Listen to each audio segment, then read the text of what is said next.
का AK academy class में मैं आदित्य आज आप सबके बीच लेके आया हूँ इतिहास के वैसे महत्वपूर्ण क्वेश्चन जो कि आपके शिक्षक भर्ती परीक्षा में पूछे जाने की संभावनाएं हैं। ठीक है, और आज से ये क्लास हमारी स्टार्ट होती है और ये क्लास इतिहास यानी कि GK और GS भी हम लेके चलेंगे साथ में। फ़िलहाल ये जो सेशन है ये केवल इतिहास विषय से है। उसके बाद अगली क्लास हम देखेंगे ज्योग्राफी से। ठीक है, तो यदि आपको क्लास पसंद आती है तो क्लास को सब्सक्राइब ज़रूर करेंगे और अपने दोस्तों के बीच एक बार इसे शेयर ज़रूर करेंगे। ठीक है, तो क्लास को स्टार्ट करते हैं। यहाँ पे सवाल है, पहला सवाल, हड़प्पा सभ्यता का सर्वाधिक मान्यता प्राप्त काल कब से कब तक के काल को कहा जाता है? जल्दी से बताएंगे फ्रेंड्स। आपके पास 4 ऑप्शन हैं, 2800 BC से 2000 BC, 2500 BC से 1750 BC, या फिर 3500 BC से 1800 BC, या फिर ऑप्शन नंबर डी निश्चित नहीं किया जा सकता यानी can't be determined.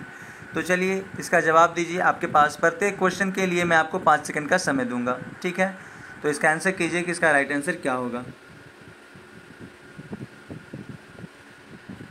Okay friends, तो यहाँ पे जो हमारा सही जवाब होगा वो होगा 2500 BC से 1750 BC, यानी कि सेकंड नंबर ऑप्शन सही होगा। ठीक है फ्रेंड्स, सेकंड नंबर। यहाँ पे ABC मैंने नहीं दिया, थोड़ा सा आज स्टार्ट ही कर रहे थे, तो आज से स्टार्ट ही हो रहा है क्लास, तो थोड़ा प्रॉब्लम है। अगले दिन से आपको अगले सेशन से ही, चाहे वो आज शाम को हो या फिर अगले सुबह हो, ठीक है, तो वो क्या करेंगे कि यहाँ पे आप लोग को ऑप्शन भी दे दिया जाएगा ABCD करके। ठीक है, फ़िलहाल एडजस्ट कर लेंगे। तो यहाँ पे जो हमारा राइट आंसर होगा 2500 BC से 1750 BC। फ्रेंड्स BC जो यहाँ पे है ये BC यानी कि इसका फुल फॉर्म होता है before the birth of Jesus Christ, मतलब ईसा के जन्म के पहले की बातें। ठीक है, तो 2500 BC से 1750 BC ध्यान में रखेंगे। हड़प्पा सभ्यता का सर्वाधिक मान्यता प्राप्त काल समझा जाता है। ठीक है, चलते हैं हमारे क्लास के अगले सवाल पे और देखते हैं अगला सवाल। अगला सवाल है, सिंधु घाटी की सभ्यता किस सभ्यता के समकालीन नहीं थी? जल्दी से बताएंगे। मिस्र की सभ्यता, मेसोपोटामिया की सभ्यता, चीन की सभ्यता या ग्रीक की सभ्यता? आपके पास प्रत्येक क्वेश्चन के लिए सिर्फ 5 सेकंड का समय है, सही आंसर बताएंगे। ओके, तो फ्रेंड्स यहाँ पे जो है राइट आंसर होगा वो होगा ग्रीक की सभ्यता, यानी कि ऑप्शन नंबर डी यहाँ पे राइट जवाब होगा। पूछा गया था कि सिंधु घाटी सभ्यता किस सभ्यता के समकालीन नहीं थी। ओके, तो ये सिंधु घाटी सभ्यता मिस्र की सभ्यता के समय थी, मेसोपोटामिया की सभ्यता के समय थी और चीन की सभ्यता के समय भी थी, लेकिन ग्रीक की सभ्यता सिंधु घाटी सभ्यता के समकालीन नहीं मानी जाती, इसीलिए यहाँ पे नहीं ही पूछा गया है, इसीलिए ऑप्शन नंबर डी हमारा सही जवाब होगा। चलते हैं अगले सवाल पे और देखते हैं हमारे क्लास का अगला सवाल। सिंधु घाटी की सभ्यता कहाँ तक विस्तृत थी, यानी कहाँ तक उसका विस्तार देखने को मिलता है? ऑप्शन नंबर ए में है Punjab, Delhi, Jammu Kashmir. Option number B Rajasthan, Punjab, Bihar, Bengal. Option number C Punjab, Rajasthan, Gujarat, Orissa और बंगाल, या फिर option number D Punjab, Rajasthan, Gujarat, Uttar Pradesh, Haryana और सिंध बलूचिस्तान। जल्दी से फ्रेंड्स आंसर करेंगे इसका। आपके पास हर एक क्वेश्चन के लिए सिर्फ 5 सेकंड का ही समय होगा। और फ्रेंड्स यदि आपको क्लास पसंद आती है तो क्लास को लाइक ज़रूर करेंगे। चलिए, तो यहाँ पे हमारा जो राइट जवाब होगा पंजाब, राजस्थान, गुजरात, उत्तर प्रदेश, हरियाणा और सिंध बलूचिस्तान, यानी ऑप्शन नंबर डी यानी विकल्प डी सही होगा। ठीक है, विकल्प डी। ओके, चलते हैं हम अगले सवाल पे और देखते हैं हमारे क्लास का अगला सवाल। सिंधु घाटी की सभ्यता में घोड़े के अवशेष कहाँ से मिले हैं? मतलब ऐसा कौन सा स्थल था जहाँ से घोड़े पाए गए, घोड़े के अवशेष पाए गए? घोड़ा नहीं, मतलब घोड़ा होने का प्रमाण कहाँ से मिला, ये आपसे पूछा गया है। आपके पास 4 विकल्प हैं, सुतकोटदा, वनमाली, मांडा, कालीबंगा। जल्दी से इस क्वेश्चन का आंसर करेंगे। आपके पास 5 सेकंड का समय है। ओके गाइज, तो यहाँ पे सुतकोतदा यहाँ पे राइट जवाब होगा। ऑप्शन नंबर ए के साथ जाएंगे, सुतकोतदा। ठीक है, ऑप्शन नंबर ए सुतकोतदा यहाँ पे सही जवाब है। और सुतकोतदा कहाँ है अभी वर्तमान समय में, यदि आप जानते हैं तो कमेंट बॉक्स में ज़रूर लिखेंगे, अन्यथा इसके बारे में हम कल डिस्कस करते हैं। चलिए अगली क्लास में डिस्कस कर लेंगे। सिंधु घाटी सभ्यता कालीबंगा किस प्रदेश में स्थित है? जल्द से बताएंगे। सिंधु घाटी स्थल है कालीबंगा, वो किस प्रदेश में स्थित है? राजस्थान, गुजरात, मध्य प्रदेश या फिर उत्तर प्रदेश? जल्दी से बताएंगे फ्रेंड्स, आपके पास 5 सेकंड का समय है। सिंधु घाटी स्थल कालीबंगा किस प्रदेश में स्थित है, आपसे यह पूछा गया है। ओके, तो फ्रेंड्स यहाँ पे जो राजस्थान ऑप्शन है, राजस्थान, ये हमारा सही जवाब होगा। कालीबंगा जो स्थल है ये होगा राजस्थान में, यानी ऑप्शन नंबर ए सही जवाब है। चलते हैं, और एक बात और मैं कह दूं कि कालीबंगा, कालीबंगा का अर्थ क्या होता है? तो कालीबंगा का अर्थ होता है काली चूड़ियाँ। ध्यान में रखें गाइस। चलते हैं अगले सवाल पे। अगला सवाल है, निम्नलिखित में से किस पदार्थ का उपयोग हड़प्पा काल के मोहरों के निर्माण में मुख्य रूप से किया गया था? ठीक है, तो जल्दी से बताएंगे। हड़प्पा काल यानी हड़प्पा के समय किस पदार्थ का उपयोग मोहरों के निर्माण में, मोहर जो बनाए जाते थे, जैसे कि सिक्के बनाए जाते थे तो सिक्के पे भी मोहर लगाया जाता था, ठीक है, तो मोहर का निर्माण मुख्य रूप से किया गया था निम्नलिखित में से किस पदार्थ का उपयोग करके? आपको उस पदार्थ का नाम बताना है, जल्दी से बताएंगे। इसका राइट जवाब क्या होगा? ओके, तो फ्रेंड्स यहाँ पे सेल खड़ी, ध्यान में रखेंगे, सेल खड़ी सही जवाब होगा, सेल खड़ी। ओके, चलते हैं अगले सवाल पे और देखते हैं हमारे क्लास का अगला सवाल। हड़प्पा सभ्यता किस युग की थी, मतलब किस युग के अंतर्गत रखा जा सकता है हड़प्पा सभ्यता को, यह आपको बताना है। और गाइस मैं आपको बता दूं कि ये सारे मोस्ट इम्पोर्टेंट क्वेश्चन हैं, और ये वैसे क्वेश्चन हैं जो बीपीएससी में कभी न कभी पूछे ही गए हैं, तो इसे इग्नोर ना करें, ठीक है। और ये आपके शिक्षक भर्ती परीक्षा में तो आने ही आने हैं, इस सेशन से कम 1-2 सवाल तो आने ही आने हैं, ठीक है, इसलिए इसको अच्छे से कर लेंगे। और अगर आपको वीडियो पसंद आती है तो अपने दोस्तों के बीच शेयर ज़रूर करेंगे। हड़प्पा सभ्यता, सवाल है हड़प्पा सभ्यता किस युग की थी, तो यहाँ पे सही जवाब होगा कांस्य युग, ठीक है, कांस्य युग, यानी ऑप्शन नंबर ए सही जवाब होगा। यानी कि कांसा, ब्रॉन्ज जिसे कहा जाता है, ये हड़प्पा सभ्यता में ब्रॉन्ज अधिक मात्रा में पाया जाता था, कांसा अधिक मात्रा में पाया जाता था, ठीक है। अगले सवाल, अंग्रेजी में इसको ब्रोंज कहते हैं, कांसा को, ठीक।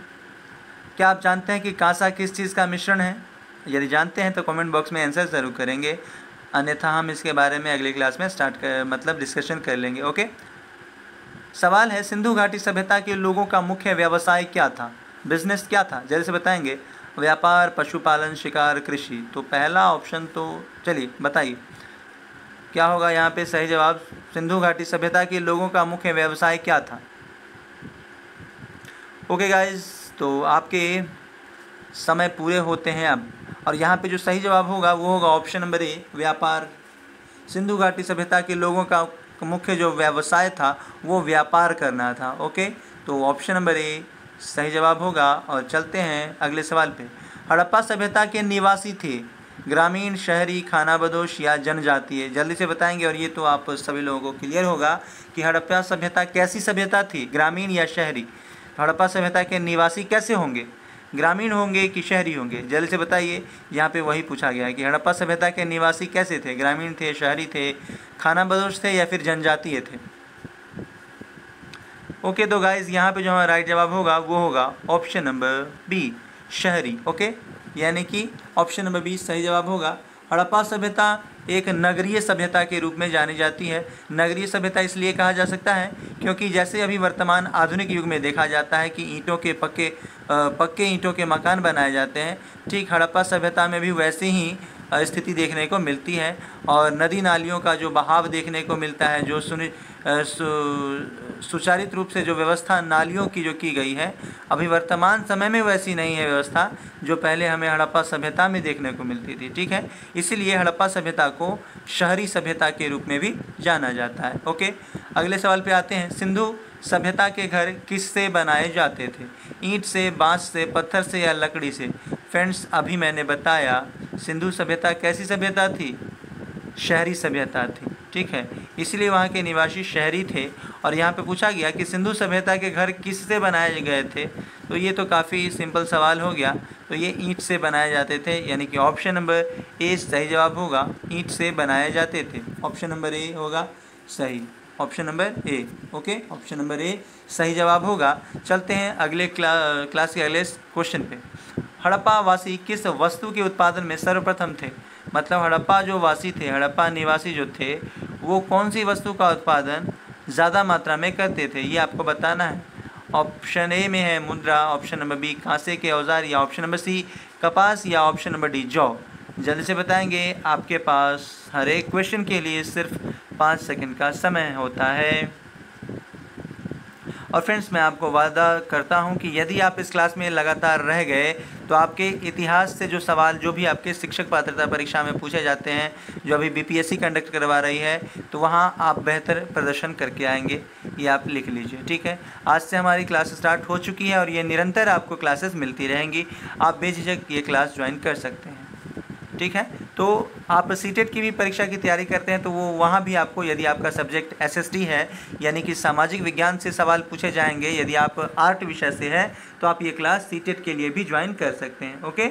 या फिर बिहार पुलिस दरोगा, ये सब के लिए भी क्लास यदि आप कर रहे हैं तो उसके लिए भी आप ये क्लास आपको हेल्पफुल होगा, ये आप ज्वाइन कर सकते हैं। फ़िलहाल ये टारगेटेड है बीपीएससी टीचर के लिए, तो यहाँ आप सभी लोग ज्वाइन कर सकते हैं इसे, ओके। तो सवाल था हड़प्पावासी किस वस्तु के उत्पादन में सर्वप्रथम थे, जल्द से बताना था इसका जवाब। तो यहाँ पे होगा कपास, ऑप्शन नंबर कपास, सी सही जवाब होगा। कपास जो था इसमें हड़प्पावासी अग्रणी थे, ठीक है। मतलब कि कपास की खेती हड़प्पावासी अधिक मात्रा में करते थे, ओके। चलते हैं अगले सवाल पे, देखते हैं हमारे क्लास का अगला सवाल। निम्नलिखित विद्वानों में से खड़गता सभ्यता का हड़प्पा होगा। फ्रेंड्स, खड़गता नहीं होगा, हड़प्पा होगा, ओके गाइस। ये हड़प्पा होगा, यहाँ पे हड़प्पा, ओके, हड़प्पा। सवाल है, निम्नलिखित विद्वानों में से हड़प्पा सभ्यता का सर्वप्रथम खोजकर्ता कौन था, ठीक है। हड़प्पा सभ्यता, ठीक है, सभ्यता का सर्वप्रथम खोजकर्ता के रूप में किसे माना जाता है, ये आपको बताना है। जल्दी से बताएंगे फ्रेंड्स। आपके पास 5 सेकंड का समय है कि निम्नलिखित विद्वानों में से कौन हड़प्पा सभ्यता का सर्वप्रथम खोजकर्ता माना जाता है। जल्दी से बताएंगे गाइस, ओके। तो 5 सेकंड पूरे होते हैं। अब दयाराम साहनी यहाँ पे सही जवाब होगा। दयाराम साहनी यानी कि ऑप्शन नंबर डी सही जवाब होगा। हड़प्पा सभ्यता के सर्वप्रथम खोजकर्ता कौन थे, तो दयाराम साहनी। और दयाराम साहनी ने हड़प्पा सभ्यता की खोज कब की थी, यदि आपको याद है तो कमेंट बॉक्स में ज़रूर लिखिए, ठीक है। मिलते हैं अगले सवाल से। और अगला सवाल है, सिंधु सभ्यता का पतन नगर कौन सा था, कालीबंगा, लोथल, रोपड़ या फिर मोहनजोदड़ो। जल्द से बताएंगे, सिंधु घाटी सभ्यता का पतन नगर कौन सा था। पतन मतलब धूल में मिल जाना, मतलब विनाश हो जाना, ठीक है। तो किसका विनाश, निम्नलिखित सभ्यता, सिंधु सभ्यता का पतन नगर कौन था, मतलब किस नगर का विकास पतन हो चुका था सिंधु सभ्यता में, ये आपको बताना है, ओके गाइस। तो यहाँ पे राइट जवाब होगा लोथल, यानी ऑप्शन नंबर बी सही जवाब होगा, option number B, okay. Lothal सही जवाब होगा, ध्यान में रखेंगे। लोथल सिंधु सभ्यता का पतन नगर के रूप में जाना जाता है। पैमाने की खोज ने यह सिद्ध कर दिया कि सिंधु घाटी सभ्यता के लोग माफ और चावल, गलत बात है। 14 नंबर सवाल में भी कहीं ना कहीं मिस्टेक है।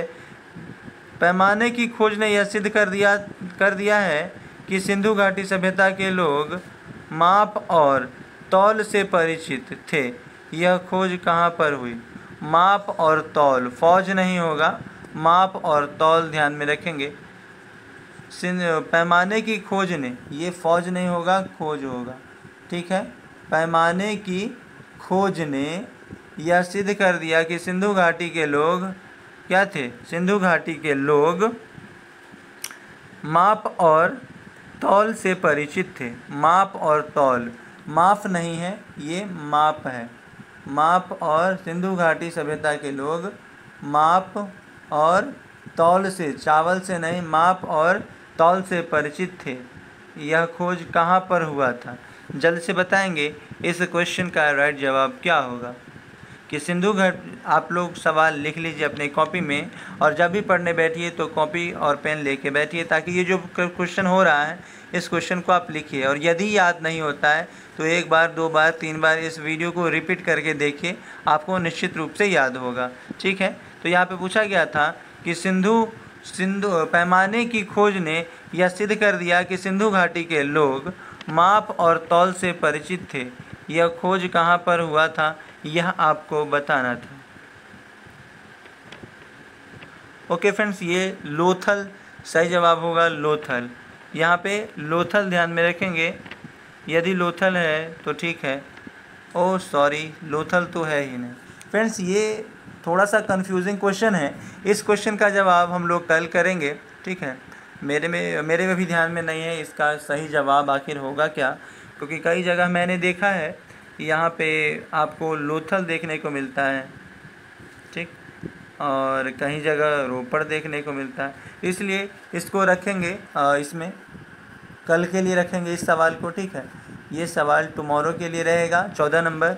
और यदि आप लोग इसका जवाब जानते हैं तो कमेंट बॉक्स में प्रश्न संख्या लिख करके और आप आंसर ज़रूर करेंगे, क्योंकि मेरे ध्यान में अभी नहीं है, थोड़ा सा कंफ्यूज है हम इस सवाल के आंसर में, ठीक। चलते हैं अगले सवाल पे और देखते हैं हमारे क्लास का अगला सवाल। अगला सवाल है, हड़प्पा कालीन समाज के 9 वर्गों में विभक्त था। समाज किन 9 वर्गों में विभक्त था, यह आपको बताना है। ओके, तो फ्रेंड्स यहाँ पे जो जवाब होगा, विद्वान, योद्धा, व्यापार और श्रमिक। विद्वान, योद्धा, व्यापार और श्रमिक, व्यापारी और श्रमिक। ऑप्शन नंबर बी सही जवाब होगा। गाइस, मिलते हैं अगली क्लास में। आज के लिए बस इतना ही। तब तक के लिए यदि आपको वीडियो पसंद आई है तो अपने दोस्तों के बीच इस वीडियो को शेयर ज़रूर करेंगे। और यदि आप बीपीएससी शिक्षक की परीक्षा की तैयारी कर रहे हैं तो इस क्लास को ज़रूर ज्वाइन कर लें। यदि आप सीटेट की भी परीक्षा की तैयारी कर रहे हैं या फिर किसी भी शिक्षक प्रतियोगिता परीक्षा की तैयारी कर रहे हैं तो आप ये क्लास बेझिझक ज्वाइन कर सकते हैं। और मिलते हैं अगले क्लास में, तब तक के लिए जय हिंद।